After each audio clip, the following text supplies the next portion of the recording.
Bonjour à tout le monde. Je fais une petite vidéo pour répondre aussi à une interrogation de Rebecca euh, sur le scarabée japonais. J'ai eu la chance de pouvoir planter tout ça avant, euh, avant que les scarabées envahissent le coin. Ça fait longtemps que les scarabées... on était une des premières places à la Rive-Sud de Montréal à être touchée par le scarabée japonais. Donc, au moins, ça a eu la chance de pousser beaucoup avant que le scarabée arrive. Mais je vais vous dire qu'est-ce que je fais, puis dans le fond, je fais rien. Premièrement, les scarabées ne sont pas encore arrivés. Là, on est le 27 juin.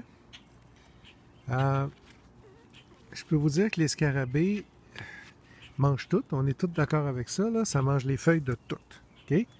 Mais il y a tellement de feuilles ici qu'ils ne sont pas capables de toutes les manger. Premièrement. Fait que la défense, c'est vraiment d'avoir le plus possible de végétaux.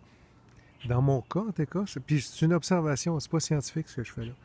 Mais premièrement. Deuxièmement, avant, je plaçais un piège à phéromones dans le poirier à l'autre bout. Puis cette année, j'en placerai pas. J'en pogne énormément, évidemment. J'en pogne à la poche, là. Mais vous pouvez vous imaginer la quantité de feuilles qu'il y a ici. Les scarabées, à un moment donné, quand on regarde, tu sais, quand on observe un petit peu, on voit qu'ils ont quand même des préférences. Puis ça ici, c'est une vigne. Dommage, j'aime beaucoup les raisins. Euh, Premièrement, ce que j'observe, c'est que les scarabées préfèrent la vigne, puis on dirait qu'ils aiment se reproduire toujours aux mêmes endroits. Puis ça, c'est un endroit où ils se reproduisent. On les voit là, tu sais, copuler, puis faire manger la vigne, puis tu sais, bon, ça, ils se reproduisent ici. Donc, euh, si je veux savoir si j'ai des scarabées, la première place où je regarde, c'est ici, dans cette vigne-là en particulier.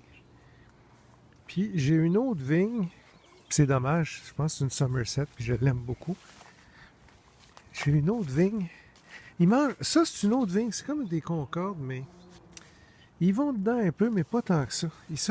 Ils ont comme deux endroits de reproduction dans ma cour. Il y a la vigne que je viens de vous montrer, puis je me souviens pas du nom du cultivar. C'est une vigne que j'ai bouturée comme ça. Puis il y a celle-ci qui est, je pense, qui est une Somerset. Ah, il y a une couple de feuilles qui ont été grignotées, là, mais il n'y a pas de scarabée encore. Sinon je les verrais. Là. Ils se garochent là-dessus facilement. Donc, j'ai identifié deux espaces où les scarabées aiment se reproduire puis aiment se concentrer. C'est triste pour ces vignes-là, mais je les utilise comme plantes sacrificielles pour le scarabée japonais. Je ne sais même pas les enlever en passant. J'ai d'autres vignes ici, comme du Concorde, là. C'est des vignes que j'ai ramassées d'un Italien il y a peut-être 30 ans. Ils vont dedans, mais moins. Puis de toute façon, les feuilles sont grosses. Fait que quand même qu'ils en mangeraient, ils réussiront jamais à passer à travers tout ça. Fait que mon observation, bien humblement, c'est regarder la quantité de feuilles qu'il y a ici, là. Ben, ils ont des préférences. J'ai observé qu'il y a deux endroits qu'ils préfèrent, deux endroits où il y a de la vigne, dans le coin là-bas, puis là. Le reste, ils en bouffent, mais ils ne seront jamais capables de venir à bout de tout ça.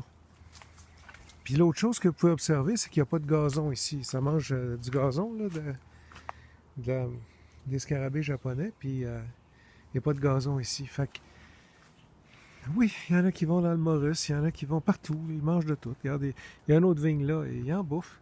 Mais c'est vraiment ces deux endroits-là, fait que, les deux vignes dont je vous ai parlé.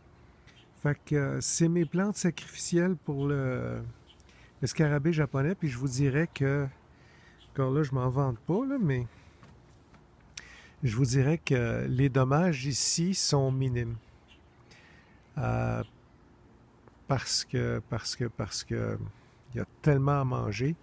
Puis là, je commence à avoir la guêpe parasitoïde ici. J'ai pris des photos de scarabées japonais qui avaient des œufs juste derrière le cou, là, juste derrière la tête. Je les ai envoyés à l'insectarium. Ils ont bien identifié que c'était la petite guêpe parasitoïde. J'ai commencé à en avoir l'an passé. Ça fait longtemps qu'on a des scarabées japonais ici, mais l'an passé, j'ai commencé à avoir des œufs de guêpes parasitoïdes sur les scarabées. Fait que je les laisse aller, puis je les laisse bouffer ces deux plantes-là. Le reste, le dommage est minime. Il y en a. Il va en avoir partout des scarabées tout à l'heure. Mais c'est surtout ces deux plantes-là qui vont manger à voler. Puis je m'en sers comme plante sacrificielle. Puis le reste, je n'y touche pas. Fait que vous voyez comment il y a des plantes. C'est vraiment en 3 dimensions ici, là. Vraiment, littéralement, des plantes partout, là, ils ne pourront jamais manger tout ça. Fait que j'espère que ça vous aide. Si vous avez un problème de scarabée, ce que je peux essayer de vous suggérer, c'est de regarder où est-ce qu'ils se ramassent le plus, où est-ce qu'ils aiment se reproduire, puis d'essayer de composer avec ça pour, euh, pour voir s'il n'y aurait pas moyen d'utiliser les plantes où ils préfèrent être euh, pour, euh, pour s'en servir comme plante sacrificielle. Je vous remercie. Au revoir.